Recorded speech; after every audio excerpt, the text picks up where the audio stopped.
अब होगा आपका डॉक्टर बनने का सपना पूरा, क्योंकि हयात लेकर आ गया है आपके लिए एक ऐसा ऑनलाइन कोर्स जो न्यूली अपडेटेड नीट के सिलेबस पर बेस्ड होगा।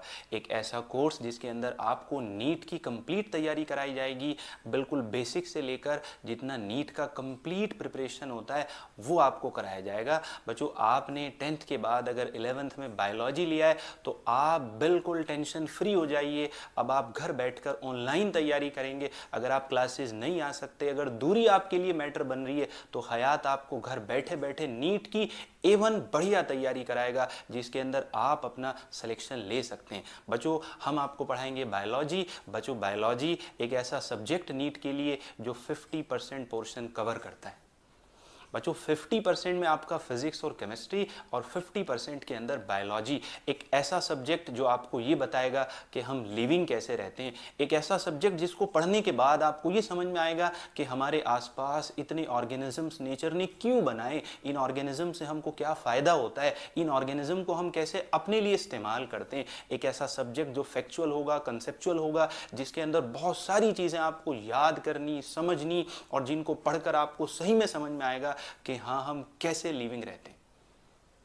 ये बच्चों एक ऐसा सब्जेक्ट बायोलॉजी। बच्चों, बायोलॉजी जो नीट के अंदर 50% वेटेज रखता है, उसको एक बहुत प्रॉपर तरीके से पढ़ना, उसको प्रॉपर तरीके से समझना, याद रखना, ये बहुत ज़रूरी है। बच्चों, अगर आपने 10th के बाद बायोलॉजी लिया 11th में और आपने ये तय किया कि मुझे डॉक्टर बनना है, तो बच्चों उसके लिए आपको डेडिकेशन के साथ, कंसिस्टेंसी के साथ लगे रहना पड़ेगा। जब तक आप 11th और 12th दोनों में अपने नीट के सिलेबस को बढ़िया से ना पढ़ लें, तब तक बच्चों आपको हटना नहीं है, लगे रहना है, डटे रहना है। जब तक आप अपने टारगेट, अपने एम, अपने गोल तक ना पहुंच जाए, तब तक आपको पीछे नहीं हटना है।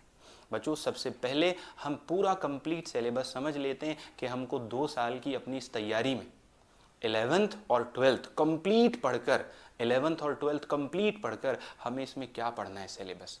बच्चों, क्लास 11th और क्लास 12th दोनों के अंदर बच्चों 5-5 यूनिट, बायोलॉजी के अंदर टोटल 10 यूनिट, 5 11th के बायोलॉजी में और 5 12th के बायोलॉजी में। बच्चों, 11th के बायोलॉजी में जो यूनिट्स हैं बच्चों, उनके नाम इधर लिखे हुए हैं। सबसे पहला यूनिट आप पढ़ोगे लिविंग वर्ल्ड की डाइवर्सिटी को, कि इस अर्थ पर कितने तरह के और कैसे कैसे ऑर्गेनिजम्स हैं। बस जो पेड़ पौधे और कैट डॉग आप अपने आसपास देखते हो, यही ऑर्गेनिज्म नहीं है, बहुत बड़ी दुनिया है लिविंग की। पूरे वर्ल्ड के लिविंग को आप जानोगे कि इस वर्ल्ड में कैसे लिविंग ऑर्गेनिजम्स है और कितने लिविंग ऑर्गेनिजम्स हैं पहले यूनिट के अंदर। बच्चों, आप दूसरे यूनिट के अंदर जानोगे कि हमारे आसपास सबसे ज़्यादा मिलने वाले प्लांट और एनिमल, यही 2 ऑर्गेनिजम्स होते हैं जो हमको सबसे ज़्यादा दिखते हैं। इन प्लांट और एनिमल का आप ऑर्गेनाइजेशन जानोगे, मतलब आप ये जानोगे प्लांट और एनिमल कैसे बने होते हैं। बच्चों, फिर उस ऑर्गेनाइजेशन को आप एक पर्टिकुलर लेवल पर पढ़ोगे, सेल के लेवल पर, जिसके बिना बायोलॉजी नहीं है। बच्चों, उसके बाद 2 बड़े इंपॉर्टेंट यूनिट, जिधर आप प्लांट और एनिमल, एनिमल में भी ह्यूमन, इनकी बॉडी का पूरा फंक्शनिंग पढ़ोगे कि हमारी बॉडी काम कैसे करती है। हम खाना खाते हैं तो वो कैसे डाइजेस्ट होता है, हम सांस लेते हैं तो उसमें क्या रोल होता है O2 का, कहाँ से CO2 निकल कर आता है, कैसे हम यूरिन बनाते हैं, यूरिन को पास करते हैं, कैसे हम फीकल मैटर पास आउट करते हैं, हमारी बॉडी कैसे फंक्शनिंग करती है। पूरा आप बढ़िया से ह्यूमन फिजियोलॉजी में समझोगे। इसी तरह आप प्लांट फिजियोलॉजी के अंदर प्लांट की फंक्शनिंग को समझोगे। बच्चों, ये 5 यूनिट और बायोलॉजी का लगभग 50% पोर्शन, लगभग 50% पोर्शन, क्योंकि आप मानकर चलिए 50% 11th, 50% 12th, दोनों को बराबर इंपॉर्टेंस देकर हमने बच्चों पढ़ना है। एक भी यूनिट, एक भी चैप्टर हमने ऐसे नहीं लेना है कि चलो उसको छोड़ देते हैं, इससे 1 क्वेश्चन आता है, 2 क्वेश्चन आता है। डॉक्टर बनने में, याद रखिएगा, आपके डॉक्टर बनने में एक सवाल आपको मेडिकल कॉलेज के अंदर या मेडिकल कॉलेज के बाहर कर सकता है। इसलिए एक भी ऐसा चैप्टर हमको नहीं पढ़ना है कि जिससे हमारा सवाल गलत हो जाए। हर एक चैप्टर हमको इस तरह से पढ़ना है कि हम एक एक सवाल को सही करने वाले बन जाए। ठीक है बच्चों, उसके बाद क्लास 12th के बायोलॉजी में पहला जो आप यूनिट पढ़ोगे वो पढ़ोगे रिप्रोडक्शन, जो आप बखूबी 10th में पढ़ते हो। बच्चों, 11th का बायोलॉजी 9th के पिलर पर है और 12th का बायोलॉजी 10th के पिलर पर है। आपने नहीं पढ़ा हुआ है या आप पढ़कर भूल गए, जो जनरली होता है, कोई दिक्कत नहीं है। हम बिल्कुल 9th और 10th वाले लेवल से ही सीरीज़ को पूरा का पूरा बच्चों आपको तैयार कराएंगे, ताकि आप 9 10th के बेसिक के साथ अपने 11 12th की बेहतरीन तैयारी कर सकें। बच्चों 12th बायोलॉजी में पहला यूनिट रिप्रोडक्शन, दूसरा यूनिट जेनेटिक्स और इवोल्यूशन। बच्चों जेनेटिक्स और इवोल्यूशन एक ऐसा यूनिट जो आपको ये बताएगा कि हमारी हाइट, हमारा कलर, हमारा बिहेवियर, हमारा इंटेलिजेंस, हमारा अपीयरेंस, ये सब कैसे और क्यों होता है। बड़ा ही लॉजिकल सा बच्चों यूनिट जेनेटिक्स, जिसके अंदर से सबसे ज़्यादा क्वेश्चंस आते हैं। अभी हम वेटेज देखेंगे बच्चों, हर एक यूनिट का रिप्रोडक्शन पढ़ेंगे, जेनेटिक्स पढ़ेंगे बच्चों, हम पढ़ेंगे कि हम लिविंग ऑर्गेनिज्म को कैसे अपने फ़ायदे के लिए इस्तेमाल करते हैं बच्चों, हम बायोलॉजी पर कुछ टेक्निक्स लगाएंगे, और बच्चों फाइनली हम अपने एनवायरनमेंट को पढ़ेंगे जिसके अंदर हम रहते हैं। मतलब 5 यूनिट हमको 12th में पढ़ने, 5 यूनिट 11th में पढ़ने, और इन यूनिट को पढ़ने के लिए प्रॉपर टाइम देना है बच्चों। अगर आपने ये ठान लिया है, अगर आपने तय कर लिया है मुझे डॉक्टर बनना है, तो आपने पीछे मुड़कर नहीं देखना है। पहले दिन से लेकर आखिर दिन तक, पहले दिन से लेकर आखिरी दिन तक बच्चों आपने वही अपने अंदर जोश बनाए रखना है जो पहले दिन बनाकर रखेंगे। आप देखिएगा इन लेक्चर्स में हम आपको इसी जोश के साथ पढ़ाते रहेंगे, बस आप पढ़ते रहिएगा बच्चों। उसके बाद हमने आपके लिए इधर बच्चों नीट बायोलॉजी, नीट के अंदर बायोलॉजी का एग्ज़ाम पैटर्न क्या है वो बच्चों आपको बता देते हैं थोड़ा सा, ताकि जिस एग्ज़ाम की आप तैयारी कर रहे हैं उसका पता रहे आपको। ये भी पता हो कि आपको नीट की फुल फॉर्म क्या होती है, national eligibility entrance test. NEET national eligibility entrance test बच्चों नेशनल लेवल पर होता है। पूरे इंडिया के बच्चे, पूरे इंडिया के बच्चे एक ही एग्ज़ाम देते हैं मेडिकल कॉलेज में जाने के लिए। अब आप देखिएगा बच्चों, उसी एग्ज़ाम में आपको भी शामिल होना है, आपको भी तैयारी करनी है और एग्ज़ाम क्रैक करना है बच्चों। तो इधर जो बच्चों बायोलॉजी आता है, टोटल क्वेश्चंस आते हैं बच्चों 180, टोटल क्वेश्चंस आते हैं 180 में बच्चों जो करने होते हैं आपको, टोटल क्वेश्चन 200 आते हैं, 180 आपको करने होते हैं।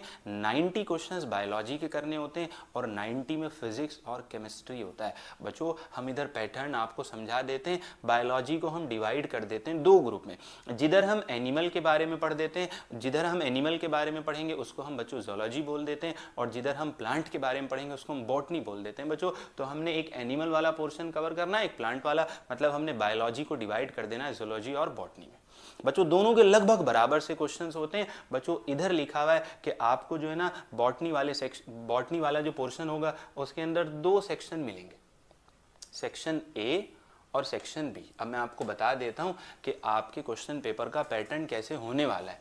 टोटल क्वेश्चंस आपको मिलेंगे बच्चों 100। ये क्वेश्चंस डिवाइड होंगे 2 सेक्शन में, एक होगा सेक्शन ए, एक होगा सेक्शन बी। मतलब आपके क्वेश्चन पेपर पर ऊपर लिखा होगा सेक्शन ए, जिसमें होगा बेसिकली बच्चों बॉटनी। बॉटनी में बॉटनी लिखा होगा, उसमें बना रहेगा सेक्शन ए, सेक्शन बी। इसी तरह बच्चों आपके क्वेश्चन पेपर में जूलॉजी लिखा रहेगा, उसमें बना होगा सेक्शन ए, सेक्शन बी। बच्चों सेक्शन ए के अंदर टोटल 35 क्वेश्चन आएंगे, चाहे बॉटनी वाला पोर्शन हो या जूलॉजी वाला पोर्शन हो बच्चों। ये 35 क्वेश्चंस करने, पहले सेक्शन के 35 क्वेश्चंस करने बिल्कुल मैंडेटरी होते हैं, कंपलसरी होते हैं, ये आपने करने ही करने। एक भी क्वेश्चन आपके पास इसमें ऐसा नहीं होगा जो ऑप्शनल रहेगा। लेकिन बच्चों दोनों ही में, बॉटनी और जूलॉजी दोनों ही के अंदर सेक्शन बी में 15 क्वेश्चंस होंगे। बट बच्चों इधर आपके पास ऑप्शन होगा, आप कोई भी 10 क्वेश्चन सेलेक्ट करके कर दीजिए। पहले वाले सेक्शन में बॉटनी हो या जूलॉजी हो, पहले वाले सेक्शन में कोई ऑप्शन नहीं है 35 के 35 क्वेश्चंस करने। बट जब आप सेक्शन बी पर आएंगे, चाहे वो बॉटनी का हो या जूलॉजी का हो, उसमें आपने 10 क्वेश्चन करने। और 10 क्वेश्चन किस तरह से करने बच्चों, फॉर एग्जाम्पल आप समझिएगा ये 15 क्वेश्चन। अब आपने किया question number 1, question number 3, question number 5, question number 8, question number 9, question number 12, ऐसे करके आपने 10 क्वेश्चन कर लिए बच्चों। कोई भी 10, 15 में से कोई भी 10 आप कर लीजिए, आपके पास ऑप्शन है। इन केस अगर आप 12 क्वेश्चन कर देते हैं 15 में से, एक डाउट आता है, अगर हम 15 में से 12 कर देंगे तो बच्चों 12 काउंट नहीं होंगे, पहले 10 काउंट होंगे। आपने सेक्शन बी में 15 में से आपने 12 बबल भर दिए, बबलिंग कर दी। 12 क्वेश्चंस की। अब इसमें से जो पहले वाले 10 होंगे वो काउंट होंगे, आखिर वाले 2 काउंट नहीं होंगे।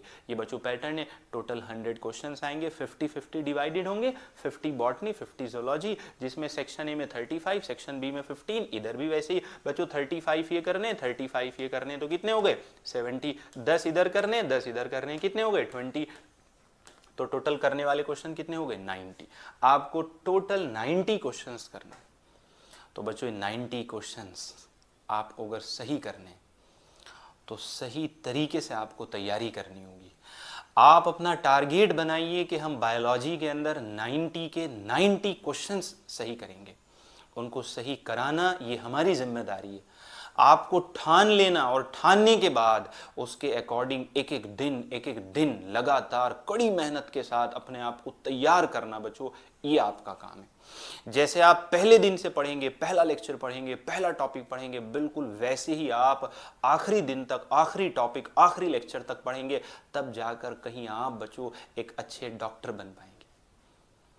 तो आपने अगर ठान लिया कि मुझे डॉक्टर बनना है, तो बस अब आप ये तय कर लीजिए कि मुझे कंसिस्टेंसी के साथ मेहनत करनी है, डेली मेहनत करनी है। पैटर्न हमें समझ में आ गया, हमको कुछ नहीं करना है, 2 साल बढ़िया करके 90 क्वेश्चंस के लिए तैयार होना है। अगर आप 12th पास आउट है तो भी कोई दिक्कत नहीं है, आप 1 साल लगाइए, लेकिन जो प्रॉपर टाइम है, जो टाइम मिलता है 11th-12th का, वो तो पूरा बिल्कुल प्रॉपर तरीके से लगाना ही लगाना है।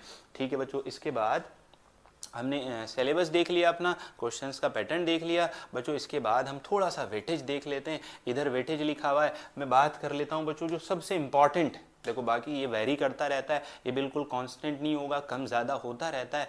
बट आप देखिएगा इधर यूनिट में बच्चों सबसे ज़्यादा वेटेज वाला यूनिट जेनेटिक्स, 18%। आप समझ रहे हैं? आप इसको अप्रॉक्सीमेटली 20% कर दीजिए। आपके पास कितने क्वेश्चंस आएंगे 100। 100 में से 20 क्वेश्चंस, 100 में से 20 क्वेश्चंस आपके जेनेटिक्स में से आते हैं। और बच्चों 20 क्वेश्चंस का मतलब कि आपकी रैंक, 20 क्वेश्चंस का मतलब आपकी रैंक का जो डिफरेंस होगा ना, वो 1, 2, 10, 20 में नहीं होगा, 1000 में नहीं होगा, लाखों में होगा।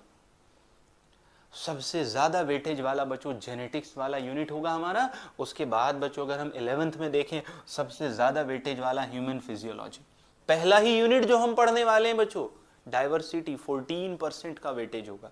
बच्चों जितने भी यूनिट हैं, वेटेज चाहे बच्चों 5% हो या वेटेज 20% हो, हमने सबको इक्वल इंपॉर्टेंस देनी है। हमने ये मान के चलना है हर एक लेक्चर, हर एक चैप्टर, हर एक लेक्चर, हर एक चैप्टर उतना ही इंपॉर्टेंट है हमारे लिए जितना कि हमने पहले दिन से पहले लेक्चर को इंपॉर्टेंट माना है। हर एक लेक्चर, हर एक टॉपिक हमारे लिए उतना इंपॉर्टेंट रहेगा बच्चों।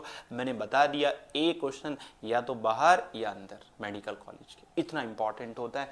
उसके बाद बच्चों इधर अभी जो बच्चों अपडेटेड सिलेबस है, जो अपडेटेड सिलेबस है बच्चों, उसके बारे में पता होना बहुत ज़रूरी है। पूरा सिलेबस, सब नाम एक बार में आपको याद होने वाले नहीं है, बट एटलीस्ट आपको एक बार ये पता हो कि हमारे सिलेबस में से क्या डिलीट हुआ, क्या हमारे सिलेबस के अंदर ऐड हुआ, कितना हमको पढ़ना है, ये पता होना बहुत ज़रूरी है बच्चों। जब आपको ये पता होगा ना, तो फिर आप बड़े आराम से अपनी तैयारी कर लेंगे। देखो बच्चों, इधर हमने वो टॉपिक्स पहले लिखे हुए कॉलम में जो डिलीट हो गए बच्चों। आप क्लास 11th का बायोलॉजी का जब पहला यूनिट पढ़ेंगे तो उसमें एक टॉपिक है बच्चों 3 डोमेन्स, बता देंगे थोड़ा सा आपको। ये टॉपिक बच्चों डिलीट हो गया, ये टॉपिक अब हमको नहीं पढ़ना है। इसी तरह बच्चों पहले चैप्टर के अंदर कुछ टूल्स हैं हमारे पास, वो डिलीट हो गए बच्चों। हमारे पास एक चैप्टर है प्लांट किंगडम वाला, उसके अंदर से ये कुछ टॉपिक्स डिलीट हो गए। इसी तरह बच्चों स्ट्रक्चरल ऑर्गेनाइजेशन के अंदर कुछ टॉपिक्स डिलीट हो गए। इधर वो टॉपिक्स हैं बच्चों जो डिलीट हो गए, ये सब डिलीटेड पोर्शन, इतना पोर्शन डिलीट कर दिया गया। कुछ कंप्लीट के कंप्लीट चैप्टर डिलीट हो गए, कुछ टॉपिक्स डिलीट हो गए, और बच्चों कुछ टॉपिक्स ऐड ऑन हो गए। बढ़िया बात ये कि कोई चैप्टर ऐड ऑन नहीं हुआ है, टॉपिक्स ऐड हुए हैं बच्चों। पहले हुआ करते थे टोटल 38 चैप्टर्स, 11th में 22 और 12th में 16, कंबाइन करके 38 चैप्टर्स पढ़ने होते थे। अब बच्चों इतने चैप्टर नहीं पढ़ने, 11th में 19 पढ़ने और 12th में 13 चैप्टर पढ़ने। 3 चैप्टर उधर से डिलीट हो गए, 3 चैप्टर इधर से डिलीट हो गए, 22 को 19 कर दिया गया और 16 को 13 कर दिया गया। मतलब 6 चैप्टर तो ऐसे हैं जो पूरे डिलीट हो गए। बाकी फर्दर चैप्टर्स में से टॉपिक्स डिलीट हो गए बच्चों। और ये बच्चों कुछ ऐसे टॉपिक्स हैं जो आपके एनसीईआरटी से तो डिलीट हो गए बट नीट 24 में रहेंगे। इधर बहुत ज़्यादा ऐसे टॉपिक्स नहीं है, ये टॉपिक्स हम बड़े आराम से पढ़ लेंगे बच्चों। उसके बाद बच्चों जो एडिट टॉपिक्स हैं वो भी बहुत ज़्यादा नहीं है, कुछ फैमिलीज़ हैं, है ना। और बच्चों कुछ ऐसे एनाटमी और फंक्शन वाले टॉपिक्स हैं जो हम बड़े आराम से क्लियर कर लेंगे। मतलब कहने का ये कि जो हमारा अपडेटेड सिलेबस है ना उसके अकॉर्डिंग हमने पढ़ना है बच्चों। इसके बाद बच्चों अब हम अपने टाइम को ख़राब ना करते हुए जितनी इंपॉर्टेंट बातें थी वो सब हमने कर ली है। अब हम बच्चों क्या करने जा रहे हैं, क्लास 11th बायोलॉजी का पहला यूनिट, पहला चैप्टर, पहला टॉपिक पढ़ने जा रहे हैं। तैयार हैं बच्चों आप? बिल्कुल आपने जैसे ठान लिया, जो आपने बच्चों तय कर लिया कि मुझे डॉक्टर बनना है, तो बस बच्चों अब आप इसको मेंटेन करके रखेंगे जब तक आप वाइट कोट ना पहन लें। जब तक आप मेडिकल कॉलेज में जाकर वाइट कोट ना पहन ले बच्चों, तब तक आप ये तय करके रखेंगे कि मुझे पढ़ाई से पीछे नहीं हटना है। चलिए क्लास 11th बायोलॉजी का जो बच्चों पहला हमारा चैप्टर उसका नाम है the living world. The living world. देखो बच्चों इधर कुछ लिविंग ऑर्गेनिजम्स दिखाए गए हैं ना, ये लिविंग वर्ल्ड है बच्चों। प्लांट्स आप देखते हो, आप एनिमल्स देखते हो, आप बर्ड्स देखते हो, यानी लिविंग वर्ल्ड के अंदर डिफरेंट टाइप के हमको ऑर्गेनिजम्स के बारे में पढ़ना है बच्चों। सबसे पहला जो टॉपिक हमको पढ़ना है बच्चों, सबसे पहला टॉपिक इधर लाइफ से रिलेटेड कुछ लिखा गया। क्या लिखा गया हम थोड़ा सा पढ़ लेते हैं। लाइफ क्या है? लाइफ यूनिक है। यूनिक मतलब लाइफ के जैसा तो इस अर्थ पर कुछ है ही नहीं। क्योंकि आप इमेजिन करिए कि अगर लाइफ ना हो, लिविंग ऑर्गेनिज्म ना हो, हम ना हो, तो इस अर्थ के जितने भी रिसोर्सेज हैं उनको कौन इस्तेमाल करेगा। लाइफ अपने आप में यूनिक है हर एक एस्पेक्ट से। जब आप लाइफ को पढ़ेंगे, उसको खोल कर देखेंगे, तो आपको उसके अंदर बहुत सारे मॉलिक्यूल्स मिलेंगे, उन मॉलिक्यूल्स की रिएक्शंस मिलेंगी, इनकी वजह से उसमें ग्रोथ मिलेगा, डेवलपमेंट मिलेगा, आपको उसके अंदर रिस्पॉन्स वाला प्रॉपर्टी मिलेगा, एडेप्टेशन मिलेगा, रिप्रोडक्शन मिलेगा, बहुत सारे फीचर्स आपको लिविंग ऑर्गेनिज्म में देखने को मिलेंगे बच्चों। लिविंग ऑर्गेनिज्म को कोई बाहर से नहीं बढ़ाता है। लिविंग ऑर्गेनिज्म अपने आप को मेंटेन करना जानते हैं, एडॉप्ट करना जानते हैं, रिप्रोड्यूस करना जानते हैं, रिस्पॉन्स करना जानते हैं। वो कुछ लिविंग के बारे में बेसिक सी बातें इधर लिखी गई। सबसे पहला टॉपिक बच्चों जो हमारे लिए इंपॉर्टेंट होगा, प्रॉपर्टीज ऑफ लिविंग वर्ल्ड, कि एक लिविंग ऑर्गेनिज्म की क्या प्रॉपर्टीज होती है बच्चों। ये हमारा पहला टॉपिक है बच्चों। हमको सबसे पहला काम क्या करना है, हमको प्रॉपर्टीज के नाम याद करने, ये पहला काम है। अब बच्चों पढ़ने का जो पैटर्न है ना, आप उसको भी जान लीजिए, क्योंकि पहला टॉपिक हमने पढ़ना स्टार्ट कर दिया है। सबसे पहले आप बहुत ध्यान से टॉपिक को सुनेंगे, बहुत ध्यान से बात को सुनते रहेंगे, ये सबसे इंपॉर्टेंट है।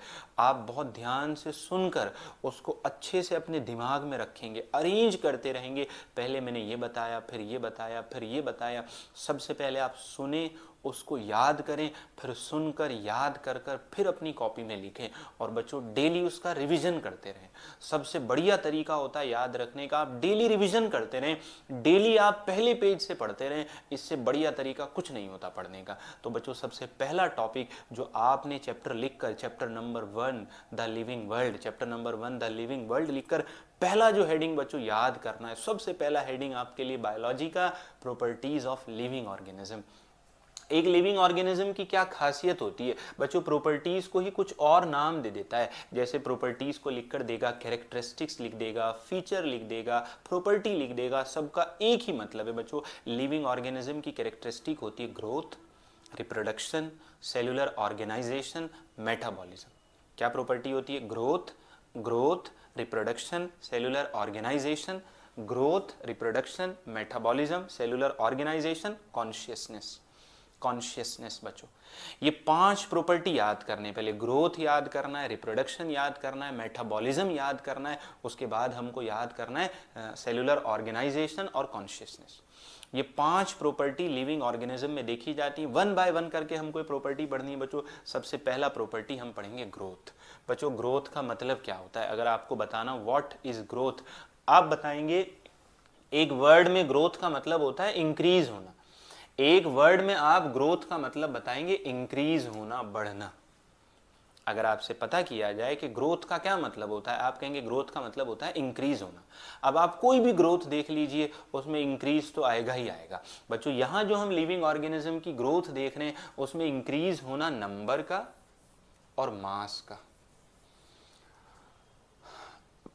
सेल्स के नंबर का और मास का इंक्रीज होना डिवीजन होने से, इसको हम नाम देते हैं ग्रोथ। बच्चों जैसे इधर दिखाया गया, ये हमारी लाइफ का सबसे पहला सेल है बच्चों, जिसको आप बखूबी जानते हो, नहीं जानते तो जान लीजिए, जाइगोट। हमारी लाइफ की शुरुआत होती है जाइगोट से बच्चों। ये जाइगोट ग्रो करता है बच्चों, इसका मास इंक्रीज होता है और मास इंक्रीज होने के बाद इसका नंबर इंक्रीज हो जाता है, 1 से 2 हो जाता है। बच्चों मैं आपको बायोलॉजी का एक बहुत बढ़िया फैक्ट बताता हूँ। बायोलॉजी एक ऐसा साइंस होता है जिधर डिवीजन का मतलब मल्टीप्लिकेशन होता है। डिवीजन का मतलब बायोलॉजी एक अकेला ऐसा साइंस का ब्रांच है जिधर डिवीजन का मतलब मल्टीप्लिकेशन होता है। कैसे? आप इधर देखो, इधर एक सेल ने, हमने कहा एक सेल ने डिवीजन किया, तो देखो डिवीजन से क्या होता है, नंबर कम हो जाता है। अगर आप 1 को 2 से डिवाइड करोगे तो कितना बचेगा, हाफ, 0.5 बचेगा, नहीं बचेगा। यहां 1 को 2 में डिवाइड किया तो नंबर 2 हो गया। यानी बायोलॉजी में अगर डिवीजन होता है तो नंबर के अकॉर्डिंग मल्टीप्लिकेशन होता है। बच्चों ग्रोथ कैसे होती है? ग्रोथ होती है सेल के डिवाइड करने से। और ग्रोथ की 2 बड़ी इंपॉर्टेंट कैरेक्टरिस्टिक आपको याद रखनी है, नंबर का इंक्रीज होना, मास का इंक्रीज होना बच्चों। उसके बाद बच्चों आपने याद रखना है बड़ा इंपॉर्टेंट पॉइंट, प्लांट के अंदर आपने ग्रोथ याद रखनी है, प्लांट और एनिमल की। प्लांट के अंदर जो ग्रोथ होती है वो पूरे लाइफ कंटिन्यू रहती है। ये पहला फैक्ट है, मैंने कहा था ना बायोलॉजी फैक्चुअल सब्जेक्ट है। पहला फैक्ट, प्लांट जब तक जिंदा रहेगा तब तक उसके अंदर मास का इंक्रीजमेंट होता रहेगा, प्लांट ग्रो करता रहेगा। मतलब क्या हुआ, जब तक प्लांट रहेगा तब तक डिवीजन करता रहेगा, उसका मास बढ़ता रहेगा, रिप्रोडक्शन भी करता रहेगा, नंबर बढ़ाता रहेगा बच्चों। यानी प्लांट के अंदर जो ग्रोथ होती है ना वो पूरी लाइफ होती है। लेकिन एनिमल के अंदर जो ग्रोथ होती है वो एक सर्टेन एज तक होती है।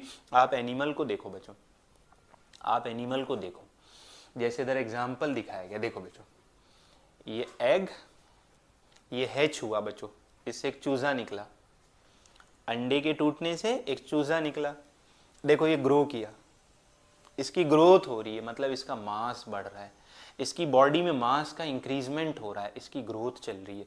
इसी तरह बच्चों कोई भी प्लांट हो, आप प्लांट को देखिएगा, पहले प्लांट की हाइट बहुत थोड़ी होती है, कम होती है, लेकिन धीरे धीरे धीरे धीरे धीरे धीरे उसकी हाइट बढ़ती है, वही उसकी ग्रोथ मानी जाती है। बच्चों यहाँ लिखा गया कि एनिमल के अंदर ग्रोथ एक सर्टेन एज तक होती है। आप अपना ही एग्जाम्पल लो, आपकी जो हाइट है ना वो थ्रू आउट द लाइफ नहीं बढ़ेगी, या कोई भी इंसान हो उसकी हाइट पूरी लाइफ नहीं बढ़ती है, एक पर्टिकुलर एज तक हाइट बढ़ेगा फिर रुक जाएगा। लेकिन एक बड़ा इंपॉर्टेंट पॉइंट है, डिवीजन पूरी लाइफ चलता है।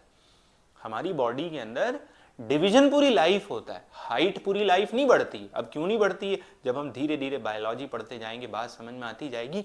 बच्चों यहाँ लिखा गया डिवीजन होता रहता है पुराने सेल को रिप्लेस करने के लिए, डिवीजन चलता रहता। तो देखो सबसे पहले हमने क्या पढ़ा, अब ना हम बच्चों रिपीट कर करके चीज़ों को याद रखेंगे, है ना, जो हम पढ़ लें उसको कंक्लूड करते रहेंगे। हमने प्रॉपर्टीज पढ़ा, पहला प्रॉपर्टी ग्रोथ लिखा, दूसरा रिप्रोडक्शन लिखा, थर्ड मेटाबॉलिज्म लिखा, फोर्थ सेलुलर ऑर्गेनाइजेशन लिखा, फिफ्थ कॉन्शियसनेस लिखा। बच्चों पहले प्रॉपर्टीज के नाम याद कर लो, अब आप इनको अपने आप बैठे बैठे रिपीट करें कि हमने ग्रोथ लिखा, हमने ग्रोथ पढ़ा, हमने रिप्रोडक्शन पढ़ा, हमने मेटाबॉलिज्म पढ़ा, सेलुलर ऑर्गेनाइजेशन, कॉन्शियसनेस। सबसे पहले हमने ग्रोथ पढ़ा, ग्रोथ का मतलब इंक्रीज होना, किसका इंक्रीज होना, मास का इंक्रीज होना, नंबर का इंक्रीज होना। प्लांट के अंदर growth through out the life होता है, एनिमल के अंदर ग्रोथ एक पर्टिकुलर एज तक होता है, लेकिन डिवीजन पूरी लाइफ चलता है। ये बच्चों कहानी है जो अब तक हमने पढ़ लिया, उसको कंक्लूड हमने कर दिया।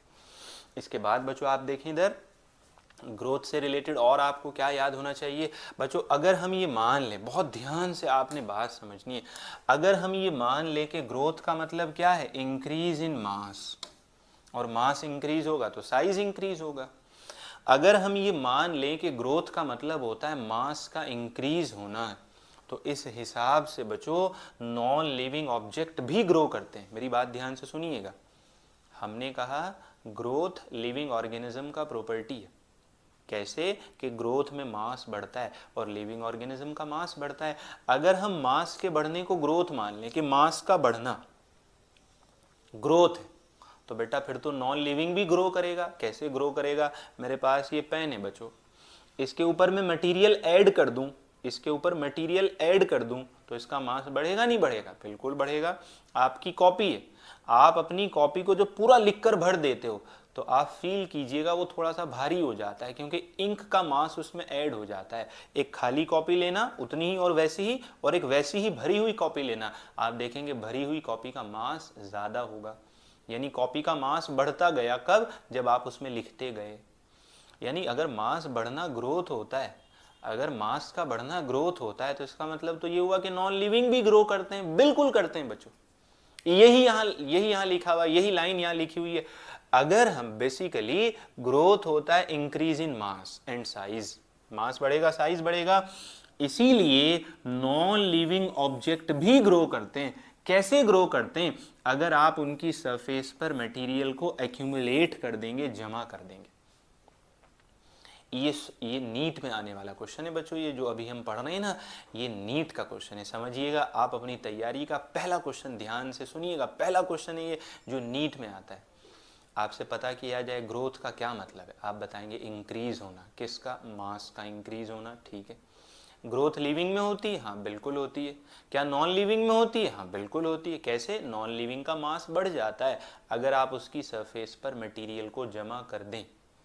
अगर आप उसके ऊपर मटेरियल जमा कर देंगे तो उसका मास इंक्रीज हो जाएगा। इसी तरह बच्चों लिविंग में ग्रोथ हुआ, नॉन लिविंग में ग्रोथ हुआ। अब बात को समझेंगे। अगर कोई प्रॉपर्टी केवल लिविंग में देखा जाता हो, केवल लिविंग में, तो हम उसको कहते हैं डिफाइनिंग प्रॉपर्टी। डिफाइनिंग प्रॉपर्टी का क्या मतलब है? ध्यान से सुन लीजिए। डिफाइनिंग प्रॉपर्टी कहने की दो कंडीशन है। पहली, वो प्रॉपर्टी लिविंग में देखा जाता हो, केवल लिविंग में देखा जाता हो, और सभी लिविंग में देखा जाता हो।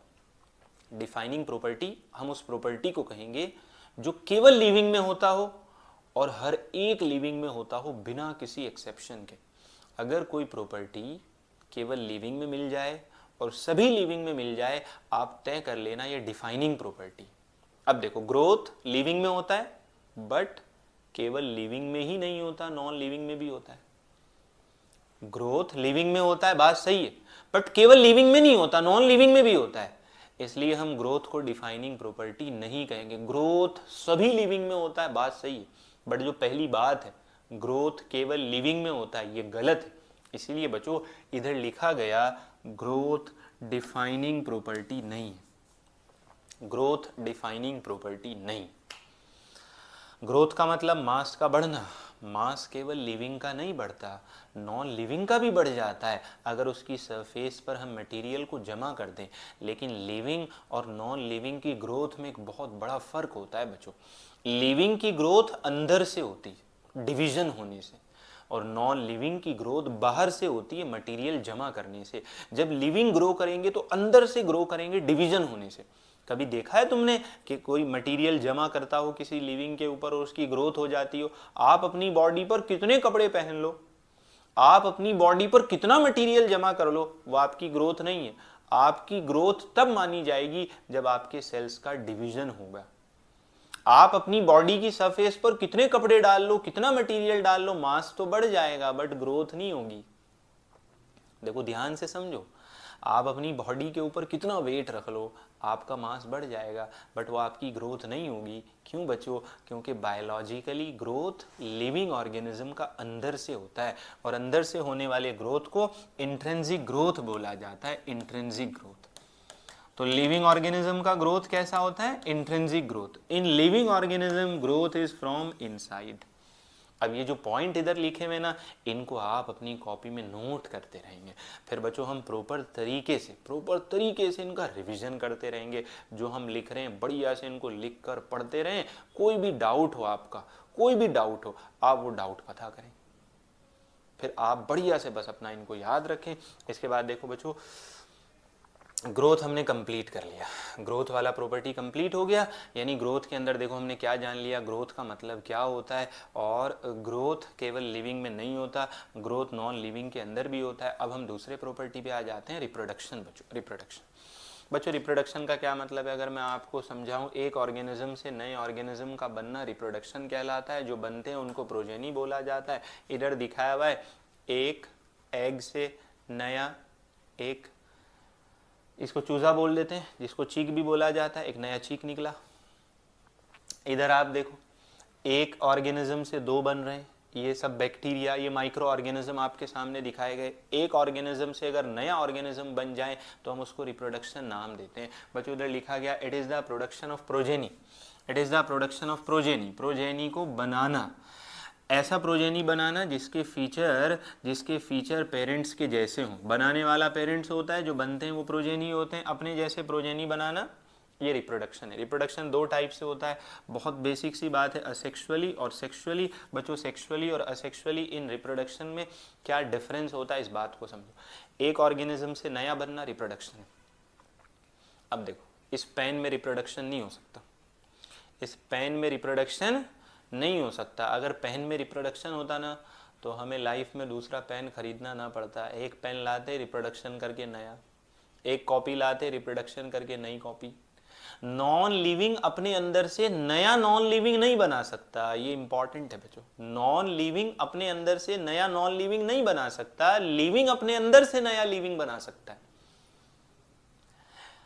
बच्चों। इसीलिए रिप्रोडक्शन लिविंग ऑर्गेनिज्म का फीचर है। और ये बच्चों लिविंग ऑर्गेन केवल लिविंग में ही देखा जाता है। हमने कहा था ना, डिफाइनिंग प्रॉपर्टी की दो कंडीशन होती है, केवल लिविंग में होनी चाहिए, सभी लिविंग में होनी चाहिए। रिप्रोडक्शन केवल लिविंग में होता है, ग्रोथ केवल लिविंग में नहीं होता था, वो नॉन लिविंग में भी होता है, बट रिप्रोडक्शन केवल लिविंग में होता है। आगे बढ़ते हैं बच्चों, यूनिसेलुलर ऑर्गेनिजम्स के अंदर, ये पॉइंट अभी आपको समझा रहे हैं, पहले आप ये वाला समझो पॉइंट कि रिप्रोडक्शन दो टाइप से होता है, असेक्सुअली और सेक्सुअली। ये हम रिप्रोडक्शन वाले यूनिट में अलग से पूरी डिटेल में पढ़ेंगे, बट आप इनमें बेसिक डिफरेंस जान लीजिए बच्चों। असेक्सुअल रिप्रोडक्शन वो होता है जिसमें गैमीट का फ्यूजन नहीं होता, और सेक्सुअल वो होता है जिसमें गैमीट का फ्यूजन होता है। बच्चों एक बड़ा इंपॉर्टेंट पॉइंट, जो यूनिसेलुलर ऑर्गेनिज्म होते हैं, जैसे बच्चों ये एक यूनिसेलुलर ऑर्गेनिज्म इधर दिखाया गया, इसके अंदर डिवीजन हो रहा है। डिवीजन कैसे होगा आप यहां समझिएगा, ये एक यूनिसेलुलर ऑर्गेनिज्म, ये अपना मास बढ़ाएगा, ये अपने आप को इंक्रीज करेगा, और इंक्रीज करके दो में डिवाइड कर जाएगा। तो बच्चों देखो, दो में डिवाइड करना क्या कहलाता है, सेल डिवीजन। दो में डिवाइड करना सेल डिवीजन। बच्चों ये था एक यूनिसेलुलर ऑर्गेनिज्म, इसने डिवीजन किया, हो गए दो यूनिसेलुलर ऑर्गेनिज्म। बताओ क्या डिवीजन करने से यूनिसेलुलर ऑर्गेनिज्म का रिप्रोडक्शन हो गया? बिल्कुल हो गया। कैसे हो गया? उसने डिवाइड किया, एक नया और बन गया। इसलिए यहाँ पॉइंट लिखा गया, यूनिसेलुलर ऑर्गेनिज्म के अंदर ग्रोथ और रिप्रोडक्शन दोनों का एक ही मतलब है, दोनों का एक ही मतलब है, क्योंकि ये सेल डिवीजन से बनते हैं। अगर हम कह रहे हैं कि इसकी ग्रोथ हो रही है, मतलब इसका डिवीजन हो रहा है, डिवीजन की तैयारी कर रहा है, ग्रोथ हुई रिप्रोडक्शन हो गया, रिप्रोडक्शन हुई ग्रोथ हो गया, क्योंकि ग्रोथ में नंबर बढ़ता है और यहाँ नंबर डिवीजन करने से बढ़ जाता है। ग्रोथ और रिप्रोडक्शन यूनिसेलुलर के अंदर दोनों डिवीजन से हो जाता है बच्चों। इसके बाद बच्चों आपने देखो क्या पॉइंट इधर याद रखना है, ये बड़ा इंपॉर्टेंट है बच्चों। हमने क्या कहा, डिफाइनिंग प्रॉपर्टी क्या होगा, जो सभी केवल लिविंग में देखा जाए और सभी लिविंग में देखा जाए।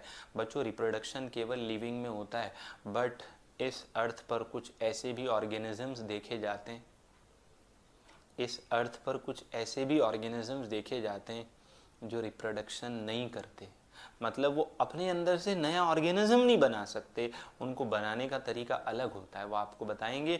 यहाँ कुछ ऑर्गेनिज्म दिखाए गए, जैसे म्यूल बच्चों, खच्चर होता है, खच्चर उसको म्यूल कहते हैं। म्यूल से नया म्यूल पैदा नहीं हो सकता, म्यूल लिविंग है बट ये रिप्रोडक्शन नहीं कर सकता। इसी तरह हम पढ़ेंगे हनी बी में एक वैरायटी होती है worker honey bee, honey bee में वैरायटी होती है वर्कर हनी बी, ये भी रिप्रोडक्शन नहीं कर सकती है। मतलब हमें क्या याद रखना है, रिप्रोडक्शन डिफाइनिंग प्रॉपर्टी नहीं है, क्यों? क्योंकि ये सभी लिविंग में नहीं होता। डिफाइनिंग प्रॉपर्टी की दो कंडीशन थी, केवल लिविंग और सभी लिविंग। ये केवल लिविंग में होता है बट सभी लिविंग में नहीं होता। जैसे ये लिविंग है बट रिप्रोडक्शन नहीं करते हैं, वही लाइन लिखी हुई है। बहुत सारे ऑर्गेनिज्म ऐसे हैं जो रिप्रोड्यूस नहीं करते हैं, जैसे म्यूल हो गया, वर्कर बी हो गया। इंसानों में कुछ ऐसे कपल्स होते हैं जिनको बच्चे नहीं होते, उनको हम इनफर्टाइल बोल देते हैं। और बच्चों इसलिए हम कहेंगे रिप्रोडक्शन एक परफेक्ट डिफाइनिंग प्रॉपर्टी नहीं है। तो हमने ग्रोथ पढ़ा, रिप्रोडक्शन पढ़ा, दोनों डिफाइनिंग प्रॉपर्टी नहीं है बच्चों। इसके बाद हम प्रॉपर्टी पढ़ने वाले मेटाबॉलिज्म, बड़ा इंपॉर्टेंट है। मेटाबॉलिज्म पर पूरा बायोलॉजी आधारित है, पूरा बायोलॉजी। कैसे? मेटाबॉलिज्म का मतलब होता है लिविंग ऑर्गेनिज्म के अंदर होने वाली तमाम रिएक्शंस। बच्चों अगर आप एक लिविंग और नॉन लिविंग में डिफरेंस देखेंगे, ये है नॉन लिविंग, हमें लिविंग, क्या डिफरेंस होगा? इसके अंदर आपको किसी तरह की कोई रिएक्शन नज़र नहीं आएगी, कोई रिएक्शन नहीं होगी इसके अंदर। लेकिन हमारे अंदर लगातार रिएक्शंस होती है, चेंजेस होते हैं हमारे अंदर, रिएक्शंस होती है। इसका एक प्रूफ है बच्चों। क्या प्रूफ है इस बात का? आप भागने लगो तो आपकी बॉडी में से हीट निकलेगी। आप धूप में खड़े हो जाओ, बहुत कड़क धूप में, आपकी बॉडी से पसीना निकलेगा। अब देखो हीट का निकलना, पसीने का निकलना क्या बता रहा है? कि अंदर कुछ हो रहा है, अंदर रिएक्शंस हो रही हैं जिनके रिजल्ट में हीटिंग हो रही है, जिनके रिजल्ट में स्वेटिंग हो रही है। तो बच्चों लिविंग ऑर्गेनिज्म की खास बात ये होती है कि उसके अंदर रिएक्शंस होती हैं। और मैं बता दूं, रिएक्शंस केवल लिविंग में होती है और रिएक्शंस हर एक लिविंग में होती हैं। रिएक्शंस केवल लिविंग में होती हैं और रिएक्शंस हर एक लिविंग में होती हैं। नॉन लिविंग में रिएक्शंस नहीं होती। और ऐसा कोई लिविंग नहीं है जिसके अंदर केमिकल रिएक्शंस ना हो। और बच्चों हमारी बॉडी में होने वाली जितनी भी केमिकल रिएक्शंस होती हैं उनको हम नाम देते हैं मेटाबॉलिज्म। अगर आपने बताना हो मेटाबॉलिज्म क्या है, आप कहेंगे एक लिविंग ऑर्गेनिज्म के अंदर होने वाली सभी केमिकल रिएक्शंस को मेटाबॉलिज्म नाम देते हैं। रिएक्शंस दो तरह की होती है, छोटे छोटे मॉलिक्यूल को जोड़कर बड़ा मॉलिक्यूल बनाया जाता है और बड़े मॉलिक्यूल को तोड़कर छोटे मॉलिक्यूल बनाए जाते हैं। जैसे इधर दिखाया गया बच्चों कि यह है कैटाबॉलिक पाथवे। कैटाबॉलिक पाथवे मतलब एक बड़े मॉलिक्यूल को छोटे छोटे मॉलिक्यूल में तोड़ा गया। एनाबॉलिक पाथवे मतलब छोटे मॉलिक्यूल को मिलाकर एक बड़ा मॉलिक्यूल बनाया गया। मतलब मेटाबॉलिज्म के अंदर दो टर्म्स आते हैं बच्चों, एक आता है एनाबॉलिज्म, एक आता है एनाबॉलिज्म, एक आता है कैटाबॉलिज्म। कैटाबॉलिज्म मतलब कट करना, कट करना मतलब बड़े मॉलिक्यूल को छोटे मॉलिक्यूल में तोड़ना, और एनाबॉलिज्म मतलब छोटे मॉलिक्यूल को मिलाकर बड़ा मॉलिक्यूल बनाना। अभी मेटाबॉलिज्म तो हम पूरी बायोलॉजी में पढ़ने वाले हैं, आपने कोई दिक्कत नहीं माननी है। मैं आपको बताऊं ये इंट्रोडक्टरी आपका चैप्टर है बच्चों।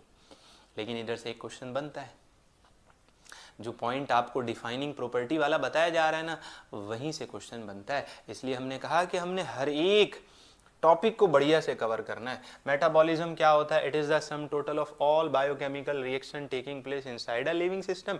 It is defining feature, it is defining feature. अब बच्चों सवाल आएगा, आपको ऑप्शन पेयर में बना के देगा, इनमें से कौन डिफाइनिंग फीचर नहीं है?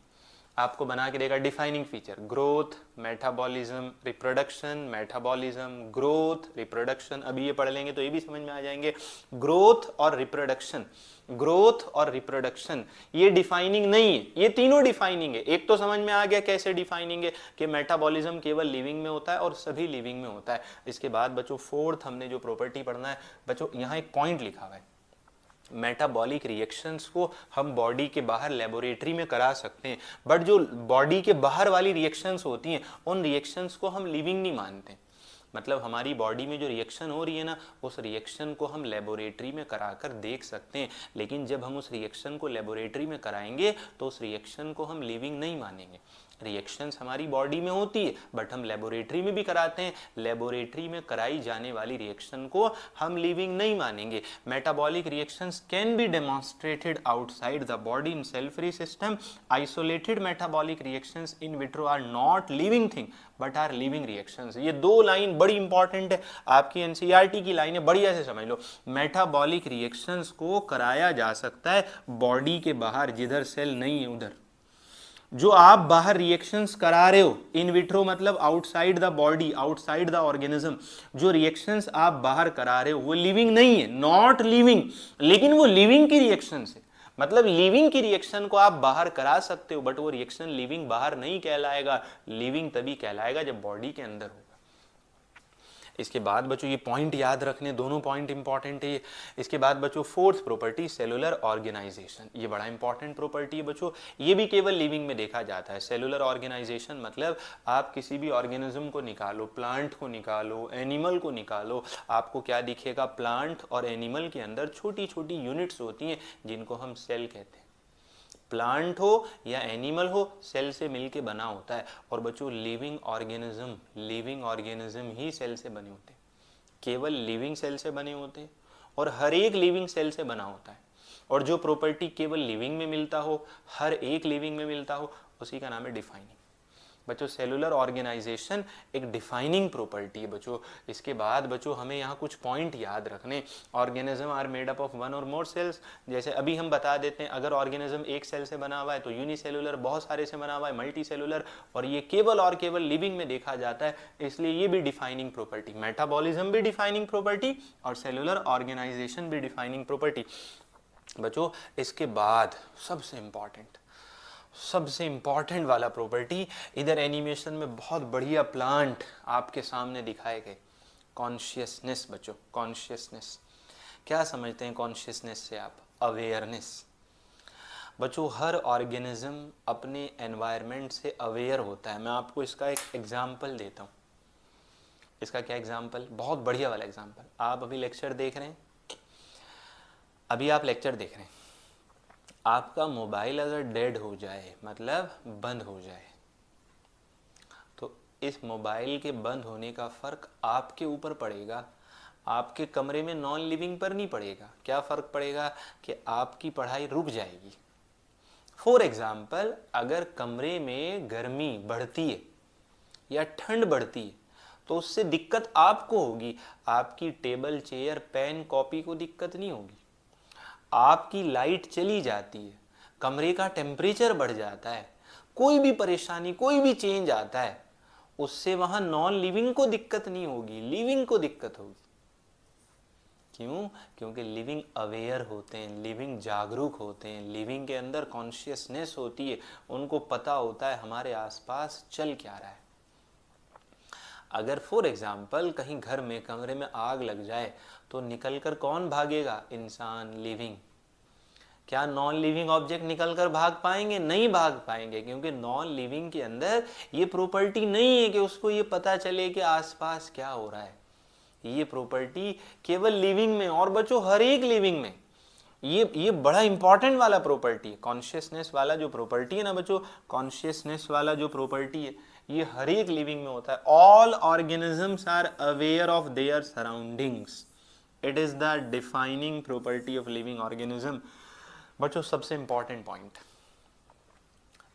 कॉन्शियसनेस सब में होता है, कॉन्शियसनेस सब में होता है, बट सेल्फ कॉन्शियसनेस मतलब कि अपने से इतना अवेयर होना कि फ्यूचर के बारे में सोचना। देखो ह्यूमन, जैसे फॉर एग्जांपल हम पढ़ रहे हैं, अब आप ना एक फ्यूचर सोच कर पढ़ रहे हो कि मुझको डॉक्टर बनना है, यानी आपके अंदर अवेयरनेस है, बट सेल्फ अवेयरनेस, इतना अवेयर होना कि फ्यूचर की प्लानिंग करना, ये प्रॉपर्टी केवल लिविंग में देखी, ह्यूमन बीइंग्स में देखी जाती है।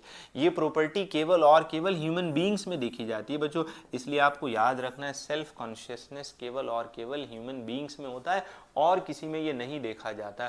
तो बच्चों देखो हमने क्या टॉपिक पढ़ लिया, हम कंक्लूड कर लेते हैं। हमने पढ़ा द लिविंग वर्ल्ड में हमको सबसे इंपॉर्टेंट टॉपिक पढ़ना है प्रॉपर्टीज ऑफ लिविंग। पहला प्रॉपर्टी ग्रोथ पढ़ा, दूसरा रिप्रोडक्शन पढ़ा, थर्ड मेटाबॉलिज्म पढ़ा, फोर्थ सेलुलर ऑर्गेनाइजेशन, और फिफ्थ कॉन्शियसनेस।